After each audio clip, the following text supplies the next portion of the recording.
बाहर निकाला है। क्या करोगे तुम? इस बार केवल बुद्ध नहीं, अभी तो उसका समूचा संग समाप्त कर दिया जाएगा। ये नदी गंगा नदी की उपनदी है।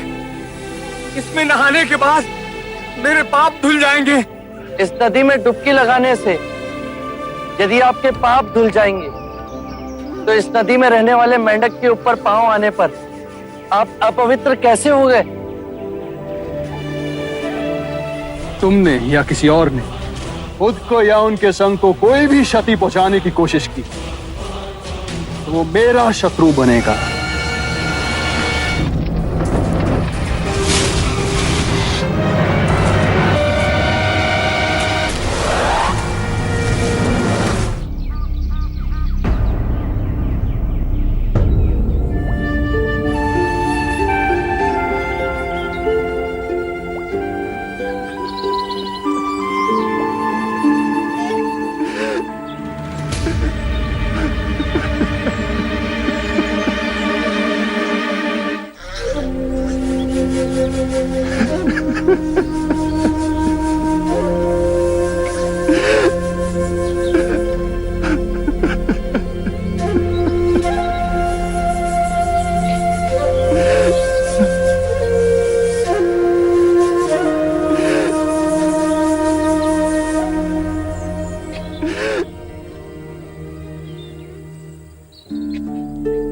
मुगलाना,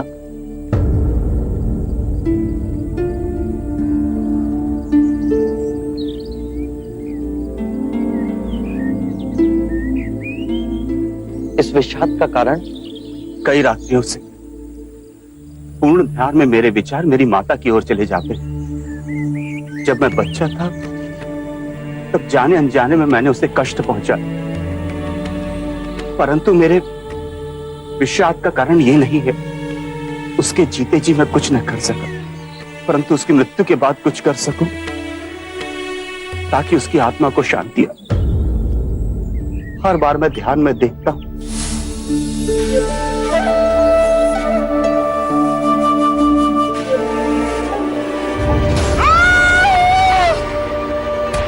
माते, इस दृष्टांत ने मुझे बहुत व्यथित कर रखा है बुद्ध। इसका क्या अर्थ है? मुगलाना, जब तुम्हारी माताश्री जीवित थी तो क्या उन्होंने बुरे कृत्य किए? वचन से, कर्म से, विचारों ने। मेरी माता ने सिर्फ कांटे ही बोए। मैं अपनी माता के दुष्परिणामों को कैसे पलट सकता हूं? जैसी भी थी तो मां है। मैं उस मां के ऋण को कैसे चुकाऊं? अपनी करुणा से मुझे कोई राह दिखाइए। तुम्हारी माता के दुष्प्रवृत्तियों के बाद भी उनके प्रति तुम्हारा स्नेह देखकर मैं अति प्रसन्न हुआ मुगलाना। माता पिता का ऋण तो आकाश के समान है, दिन हो या रात, हर मनुष्य को उस ऋण का सदैव स्मरण होना चाहिए। माता पिता को सच्ची श्रद्धांजलि है कि अपने जीवन को आनंद और संस्कार से जियो, सत्कर्म करो और अपने पुण्यों को माता पिता को समर्पित कर दो। तुम्हारा जीवन तो ऐसा ही है मुगलाना। तुम सेवा, समर्पण, शांति का आदर्श जीवन जी रहे हो। यदि तुम अपने पुण्य को अपने माता पिता को समर्पित करोगे तो उनके पाप भी कम हो जाएंगे। धन्य हुआ मैं। पवर्ण दिवस पर तुम और संघ के सभी भिक्षु तुम्हारी माता के रूपांतरण के लिए प्रार्थना समर्पित करेंगे। गहन ध्यान और शुद्ध मन से की गई प्रार्थना में बहुत शक्ति है मुगलाना। वो तुम्हारी माता के सभी पापों को गला देगी, उन्हें धर्म की राह पर ले आएगी। हम एक मुक्ति समारोह करेंगे जहां संघ के सभी भिक्षु अपने माता पिता के रूपांतरण के लिए प्रार्थना करेंगे, चाहे वो जीवित हो या मृतक। करुणा के सागर है, सबके लिए निरंतर चिंतन एक दिया असंख्य दियों को प्रज्वलित करता है मुगलाना, उससे दीपक का प्रकाश घटता नहीं अपितु और बढ़ता है, आनंद बांटने से बढ़ता है।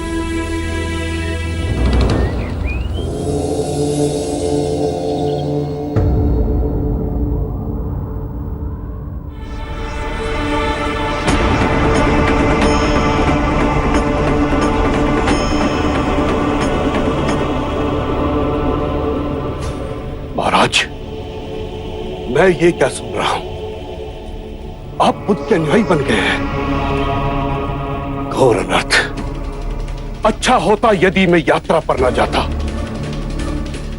आप ऐसा अनर्थ कैसे कर सकते हैं? आप अपने धर्म को कैसे छोड़ सकते हैं? क्षत्रियों का धर्म आपके लिए सर्वोपरि है। आपका कर्तव्य है भगत की सीमाएं बढ़ाएं, चक्रवर्ती सम्राट बने। मैं अपना कर्तव्य भली भांति जानता हूं कुलगुरु। लगता है बुद्ध ने आपको भी भ्रमित कर दिया है। सम्मोहन शक्ति है उसके पास, आपके पिता की तरह आपको भी भ्रमित कर रहा है। कृपया कर बुद्ध पर झूठे लांछन ना लगाएं।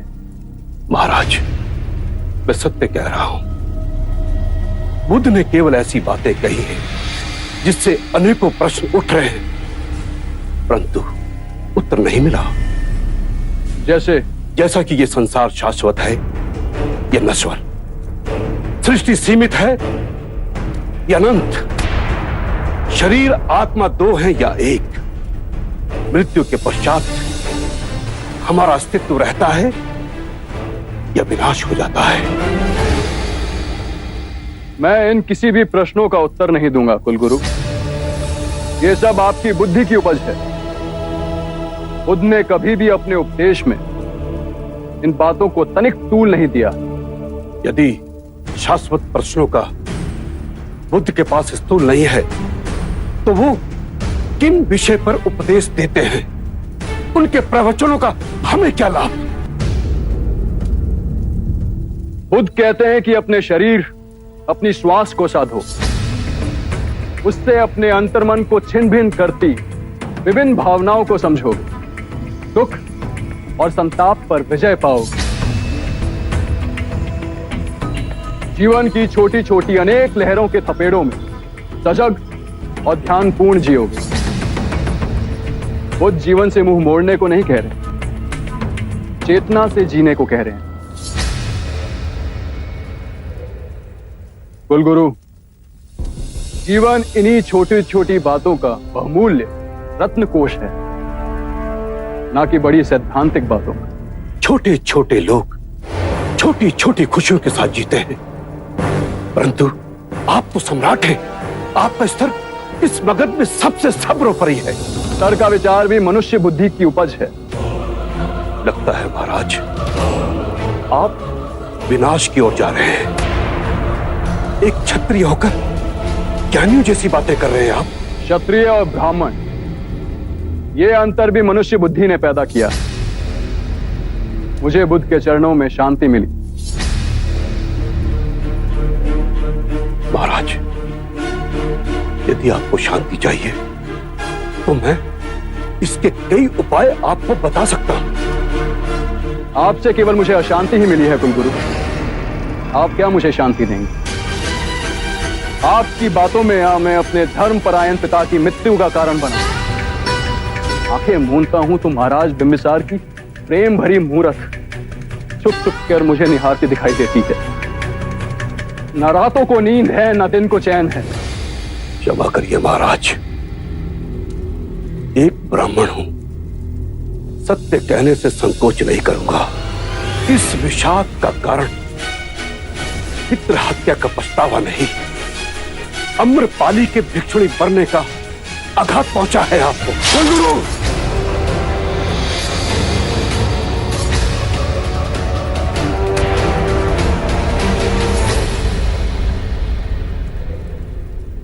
लगता है बुद्ध ने आपको यही सिखाया है।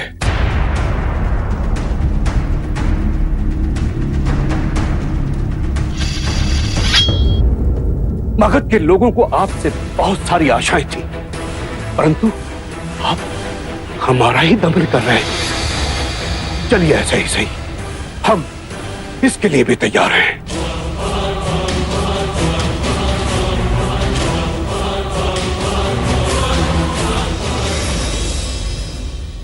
महाराज, आप में ये परिवर्तन देखकर मैं हैरान हूं। अजात शत्रु की उठी हुई तलवार बिना वार किए आज नीचे कैसे झुक गई? मुझे कुलगुरु की हत्या करने में तनित संकोच न होता, किंतु यदि ऐसा करता तो मेरे गुरु बुद्ध का अपमान होता। बड़े ऊंचे स्वर में बोलकर गए हैं कुलगुरु। कोई मुझे कितना भी उत्तेजित क्यों ना कर ले, मैं अब कभी हिंसा के मार्ग पर नहीं जाऊंगा। जो मार्ग मेरे गुरु दिखाएंगे उसी मार्ग पर चलूंगा।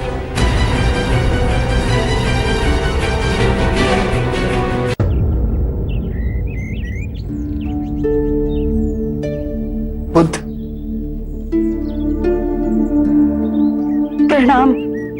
आपके परम भक्त सुदत की पत्नी पुण्यलक्ष्मी आई है। क्या हुआ बहन? और सुदत कैसा है?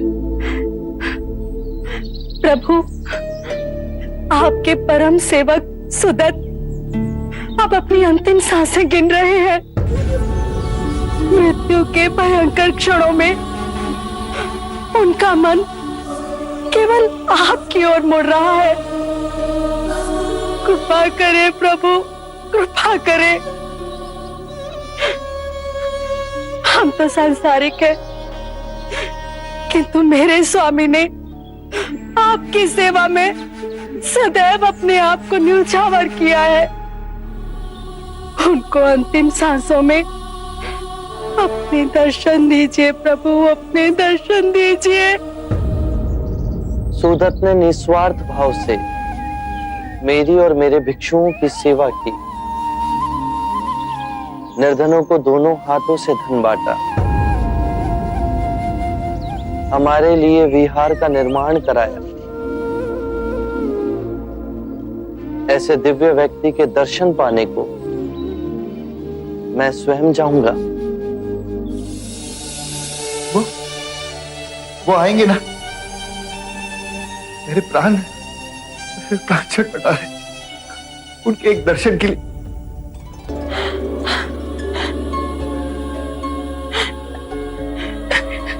देखिए तो, स्वयं बुद्ध आए हैं। बुद्ध,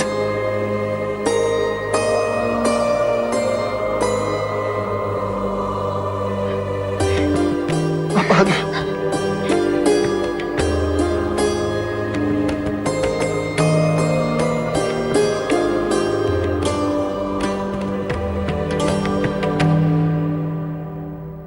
मेरी अंतिम इच्छा थी कि आपके दर्शन कर सकूं।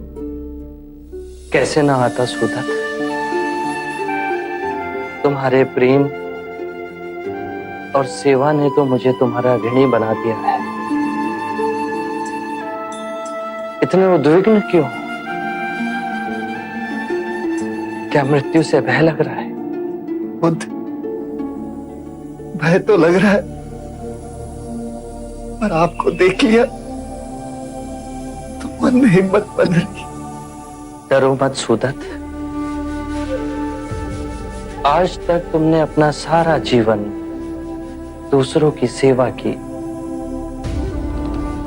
तुम्हें कोई भी कष्ट नहीं हो सकता। जैसा मैं कहता हूं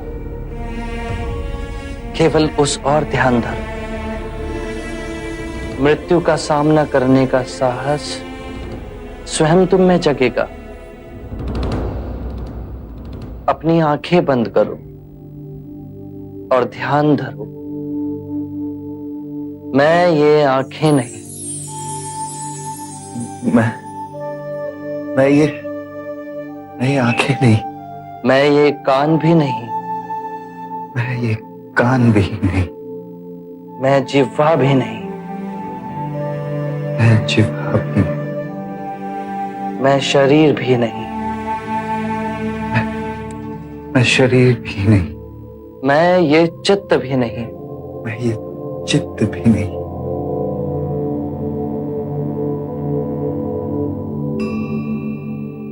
ध्यान नहीं लग रहा। ध्यान केंद्रित करो सुदत्त, अपनी आंखें बंद करो। जो मैं देखता हूं वो मैं नहीं, जो मैं सुनता हूं वो मैं नहीं, जो गंध आ रही है वो मैं नहीं, जो स्वाद, स्पर्श, विचार उठ रहे हैं उन सब में भी मैं नहीं। जो मैं देखता हूं वो मैं नहीं, जो मैं सुनता हूं वो भी मैं नहीं, जो गंध आ रही है वो भी मैं नहीं, जो स्वाद, स्पर्श और विचार उन सब में मैं नहीं। मैं ये दृष्टि नहीं, ध्वनि नहीं, सुगंध नहीं, विचार नहीं, स्वाद नहीं, मन नहीं, सुगंध नहीं, स्पर्श नहीं, मन नहीं। आगे बोलिए बुद्ध। मैं पृथ्वी तत्व नहीं, मैं आकाश भी नहीं, मैं वायु भी नहीं, मैं जल भी नहीं, चेतना तत्व में भी मैं नहीं। कोई तत्व मुझे जकड़ नहीं सकता, जन्म और मृत्यु मुझे छू नहीं सकती। जन्म और मृत्यु मुझे छू नहीं सकते। मैं मुस्कुराता हूं क्योंकि ना मैं जन्मा हूं ना ही मैं मर सकता हूं। ना जन्म ने मुझे जीवन दिया और ना ही मृत्यु मेरा जीवन मुझसे छीन सकती। जन्म और मृत्यु पर मेरा अस्तित्व ना निर्भर था ना निर्भर है। क्या हुआ सुदित? ध्यान नहीं लग रहा?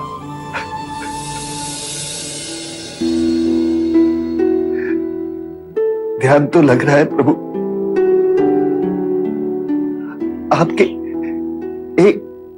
एक शब्द उसकी बूंद की तरह मेरे अंतर मन में गिर रही। मैं तो केवल इसलिए रो रहा हूं कि इतने वर्ष मैं आपके समीप रहा, आपके दर्शन पाए और अंतिम समय में आपके वचन समझने का मुझे अवसर मिला।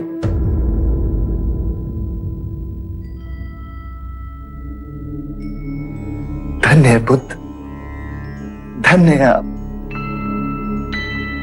आपने मृत्यु के भय से, जिसने मेरे प्राणों को जकड़ लिया था, उसे मिटा दी। अब इस संसार से विदा होते हुए आखिरी क्षण तक मैं केवल आपको देखना चाहता हूं।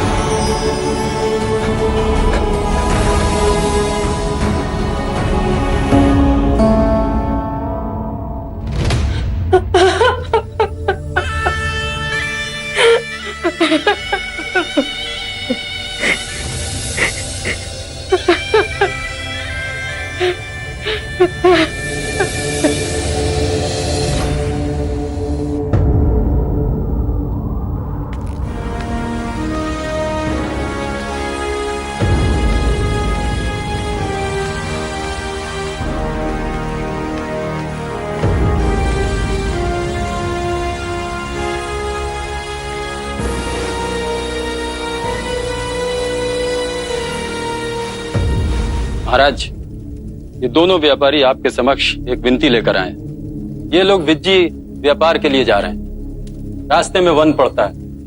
वन से निकलने के लिए इन लोगों को सुरक्षा चाहिए। विजी में कोई नया उपद्रव शुरू हुआ है क्या? हाँ महाराज, पिछले कुछ माह से छोटी छोटी टुकड़ियों में लुटेरे आते, चाकू कटार से वार करके यात्रियों का माल लूट लेते और जंगल में ओझल हो जाते। उसके कुछ ही दिनों बाद वही लूटा हुआ माल विजी की मंडियों में ले जाकर बेच दिया जाता है। सेनापति, एक कार्य करो, हमारे कुछ गुप्तचरों को साधारण नागरिक की वेशभूषा में विजी में भेजो।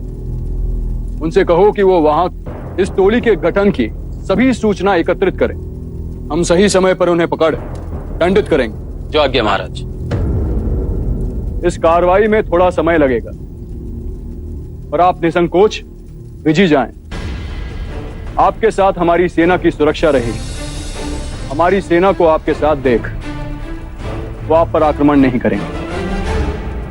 सेनापति, हमारे 2 सेना नायक सेना बल की 2 टुकड़ियां लेकर इन व्यापारियों के साथ जाएंगे।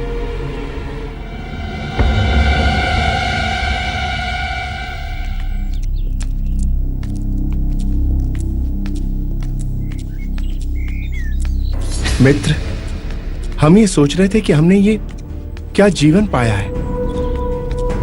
एक सेना नायक होने का अर्थ होता है देश की रक्षा के नाम पर मानव हत्या करे। आपने मेरे मुंह की बात छीनी। महाराज अजत शत्रु का अनुमान गलत है। विजी के लुटेरे बहुत बेधड़क हैं। वो हमें देखकर भय से डरकर भाग नहीं जाएंगे। वो अपनी सत्ता जमाने के लिए हमसे युद्ध लड़ेंगे और हमें ना चाहते हुए उनका वध करना पड़ेगा।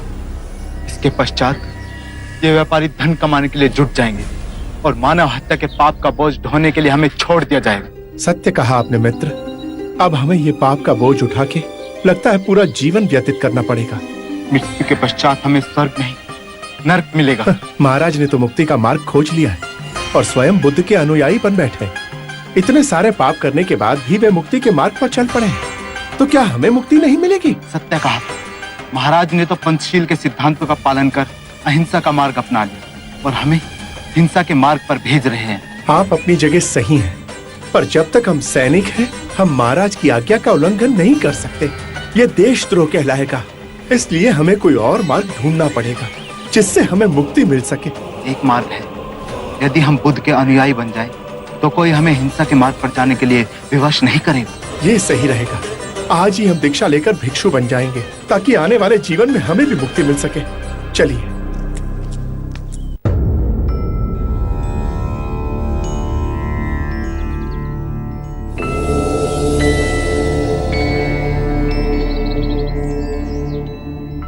क्या हुआ सरिपुत्र? क्या मैं चिंता का कारण जान सकता हूं? बुद्ध, मेरी माँ बहुत दिनों से अस्वस्थ है। मेरे गांव नाला में उसकी देखभाल करने वाला कोई नहीं। यदि वे आप आज्ञा दें तो। इसमें आज्ञा कैसी सरिपुत्र? माँ की सेवा से उत्तम कोई और कार्य नहीं। सेवा भी एक विशेष अवसर है सरिपुत्र। यदि सच्चे हृदय से सेवा की जाए तो उसमें भी ध्यान साधा जा सकता है। कोई वचन जिससे मेरी माँ को शांति मिले। मन और शरीर के स्वास्थ्य का रहस्य है कि जो बीत गया उसका ना शोक मन में और ना ही वाले कल की चिंता। जिस क्षण में हो, जो क्षण तुम्हें मिला है, जो तुम्हारे समक्ष है, उसी क्षण को पूर्ण ध्यान पूर्वक और पूर्ण समझ द्वारा जी लो।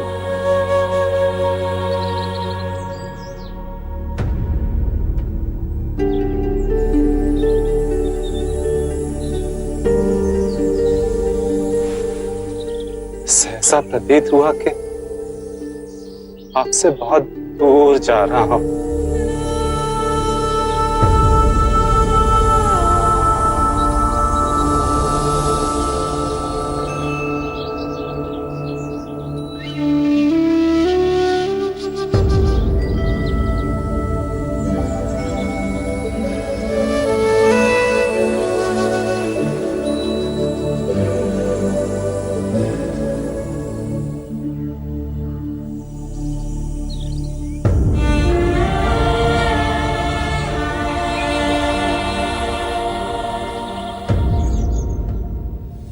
सब अपनी चिंता, व्यथा, शोक ले आपके पास आते हैं।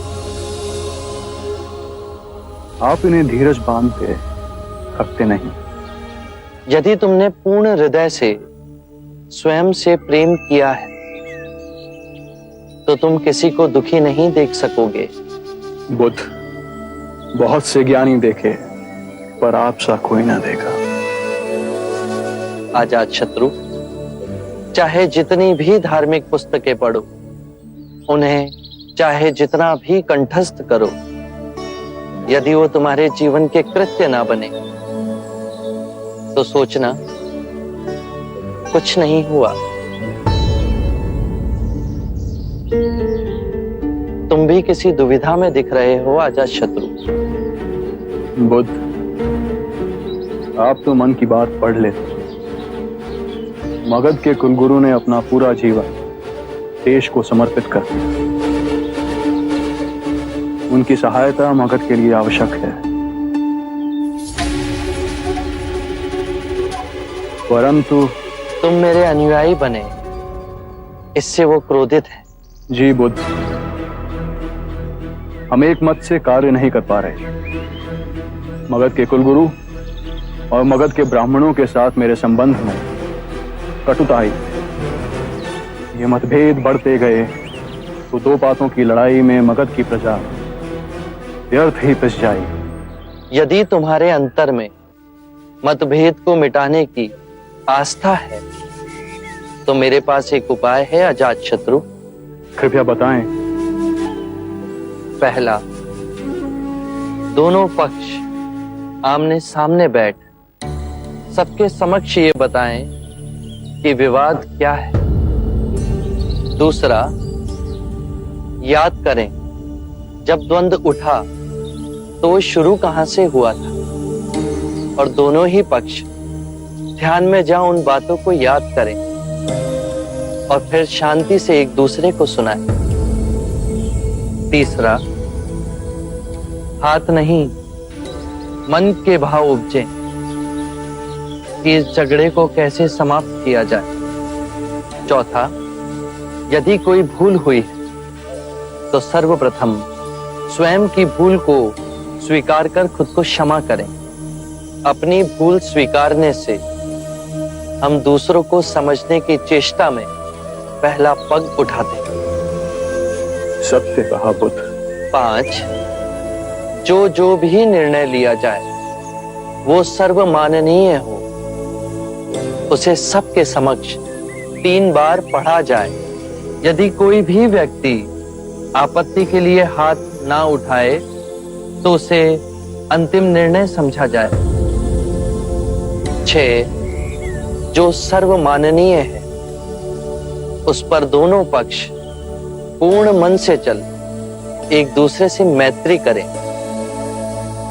7वां, जब हमारे कपिलवस्तु में किसानों में झगड़ा होता है तो उनमें जो सबसे वृद्ध किसान है, जिसका सब सम्मान करते हैं, आदर करते हैं, वो कहता है शत्रुता समाप्त करो, मिट्टी डालो, पुआल डालो। ये बहुत सूचक है अजात शत्रु। मिट्टी डालने से अग्नि बुझती है, कीचड़ पर पुआल डाल उस पे चल रास्ता बनाया जा सकता है। एक दूसरे के समीप आने का कितना सुंदर उदाहरण है ये। बुद्ध, आपके ये सूत्र विश्व में शांति की क्रांति लाएंगे।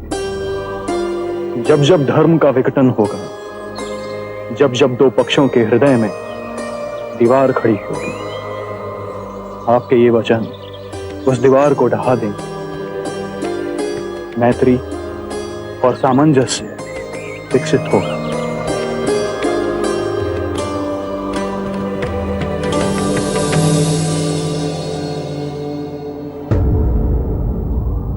कुलगुरु, हमारे बीच के मतभेद के कारण मगध का कार्य बाधित हो। यदि हम प्रेम पूर्वक अपने मतभेद को दूर कर लें तो सबका भला हो। महाराज, मैं हृदय से आपकी भावनाओं का सम्मान करता हूं। इन मतभेदों को दूर करने के लिए हम 7 नियमों का पालन करेंगे। 7 पग हैं जिन्हें हम मिलके उठाएं तो सभी समस्या का समाधान हो सकता है। पहला पग है, परंतु महाराज, ये 7 नियम किसने बनाए हैं? स्वयं बुद्ध ने। क्या बुद्ध ने? किंतु महाराज, हम बुद्ध के बनाए नियमों को क्यों माने? क्या वो कोई न्यायाधीश है? ये तो हद हो गई, हद हो गई ये तो। महाराज, यदि हम बुद्ध के बनाए हुए नियमों का पालन करेंगे तो हम में और बुद्ध के अनुयायियों में क्या अंतर रहेगा? यही अंतर तो दूर करना। महाराज, बुद्ध ने जो परम सत्य का मार्ग पाया, उसकी मूल जड़ में हम ब्राह्मणों का खंडन है। वो हमारी भावनाओं का अनादर करता है, वो हमारी संस्कृति का आदर नहीं करता। फिर वो तटस्थ नियम कैसे बना सकता है? बहुत बड़ी भूल कर रहे हैं आप। बुद्ध ने कभी भी ब्राह्मणों के लिए कोई अपशब्द नहीं कहे। अंधों की पट्टी पहना जिस जनमानस को वर्षों से ठगा गया, केवल उसकी आंखों से अज्ञान की पट्टी उतारी। मनुष्य द्वारा निर्मित अंतर और भेदभाव, जिसकी आड़ में मानव ने मानव का शोषण किया, उसे मिटाया है। यही परम सत्य है। आप सब धन और ऐश्वर्य में जी रहे हैं। इससे पहले कि आप बुद्ध की गरिमा पर उंगली उठाएं, मैं आपको यह बता दूं कि मैंने स्वयं अपना राज मुकुट बुद्ध के चरणों में रखा था, किंतु बुद्ध ने वो भी लौटा दिया।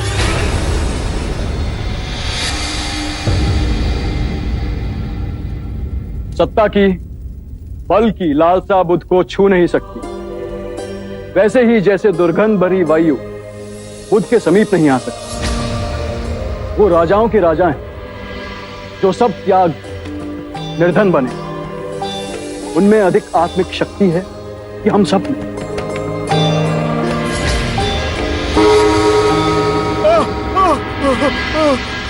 दुहाई हो महाराज, दुहाई हो। आपने हमें वचन दिया, हमारी रक्षा न की महाराज। व्यापार के लिए वीजी जाते हुए हमें लूटा गया, हमें मारा और जख्मी भी किया गया महाराज। किंतु आपकी सुरक्षा के लिए हमने सेना की टुकड़ी भेजी। पर आपके सेना नायक हमारी सुरक्षा के लिए नहीं आए महाराज। केवल 5 सैनिक हमारी तरफ से लड़े, पर वो भी उन लुटेरों ने मार दिया उन्हें। सेनापति जी महाराज, ये क्या सुन रहे हैं हम? हमारे आदेश का उल्लंघन हुआ है। क्षमा महाराज, हमें भी इस सदन से पहले ही ये समाचार मिला कि हमारे दोनों सेना नायक दीक्षा लेकर भिक्षु बन गए। जब मैंने उनसे कारण पूछा तो उन्होंने कहा कि हम भी अपने महाराज अजातशत्रु की तरह पंचशीलता का पालन कर अहिंसा के मार्ग पर चलना चाहते हैं। महाराज, यदि हमारे सैनिक साधु बनते रहे तो घोर कष्ट आ जाएगा। मेरा बुद्ध से व्यक्तिगत कोई विरोध नहीं है, बस यही कारण है। बुद्ध तो क्षत्रिय होकर ब्राह्मण बन गया। यदि क्षत्रिय ब्राह्मणों का आचरण करेगा तो सारी व्यवस्था तहस नहस हो जाएगी। सेना के सैनिकों को कैसे दीक्षा दे सकता है वो? भविष्य की तरफ देखिए। यदि ये मगध के सारे सैनिक भिक्षु बन जाएंगे तो मगध की रक्षा कौन करेगा?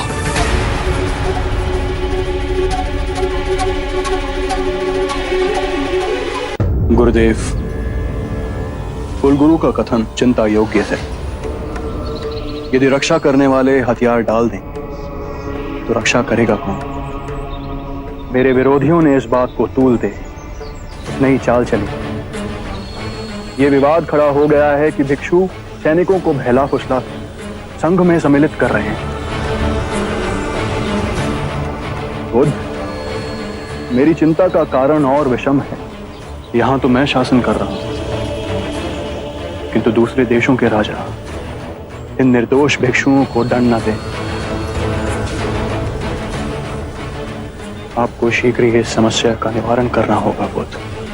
चिंतित ना हो अजातशत्रु, मैं ये नहीं चाहता कि मेरी कही अहिंसा की बातों की आड़ ले सैनिक अपना राजधर्म छोड़ दें।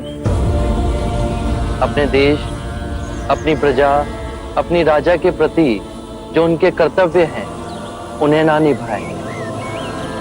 मैं आज ही अपने उपदेश में इस नियम को घोषित करूंगा कि कोई भी भिक्षु किसी भी सैनिक को दीक्षा ना दे।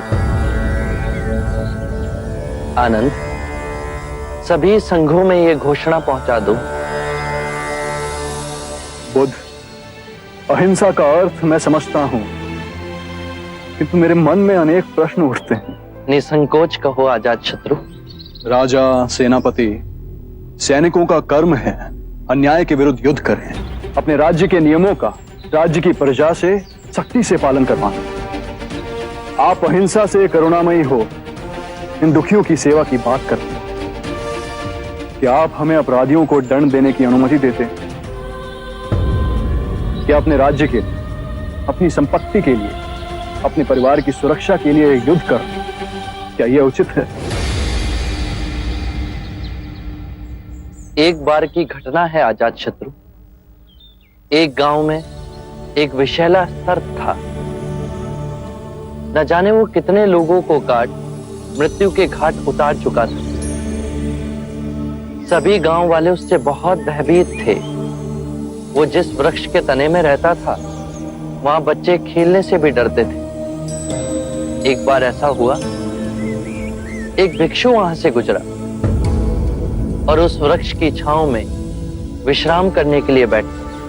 सांप उसे काटने के लिए बाहर निकला तो भिक्षु को उद्विग्न ना होते हुए देख सर्प अचंभित हुआ। भिक्षु ने उसे उपदेश दिया कि तुम्हारे काटने से, तुम्हारे लोगों को क्षति पहुंचाने से उन्हें बहुत पीड़ा होती है, उनके प्राण भी चले जाते हैं। सर्प में वैराग्य जागा। उसने निश्चय किया कि वो किसी को क्षति नहीं पहुंचाएगा, किसी को नहीं काटेगा। और सर्प को अहिंसक देख गांव में लोग धीरे धीरे निर्भीक होने लगे। कोई उसे छेड़ता, बच्चे अकारण ही उसकी पूंछ पर अपना पैर रखते, लेकिन वो किसी को क्षति नहीं पहुंचाता था। बच्चे उस पर पत्थर फेंकते, किंतु फिर भी वो पलटकर वार नहीं करता था। भूख और पीड़ा से वो क्षीण हो गया था। रात्रि में कुछ कंकर पत्थर खा लेता और अगले दिन आक्रमण का सामना करता। वो सर्प इतना घायल हो गया था कि गांव वाले उसे रस्सी से अधिक नहीं समझते थे। और फिर उस मार्ग से पुनः वो भिक्षु गुजरा। जब उसने सर्प की ये दुर्दशा देखी तो वो बहुत दुखी हुआ। उसने सर्प को औषधि लगाते हुए पूछा कि तेरा ये हाल कैसे हुआ? तो सर्प ने कहा, मेरे मन में वैराग्य जागा और मैंने काटना छोड़ दिया।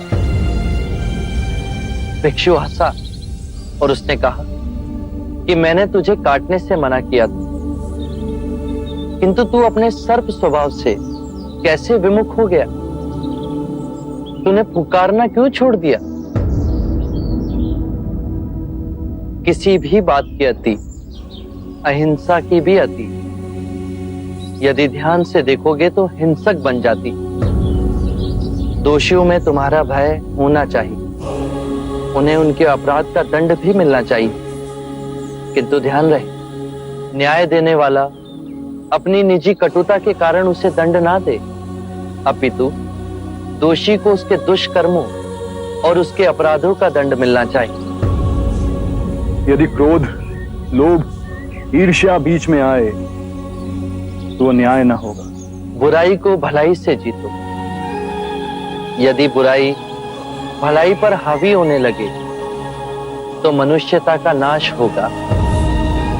यदि बुराई को परास्त करने के लिए युद्ध भी करना पड़े तो वो भी करो, किंतु उस युद्ध के कारण तुम स्वयं ना बनो।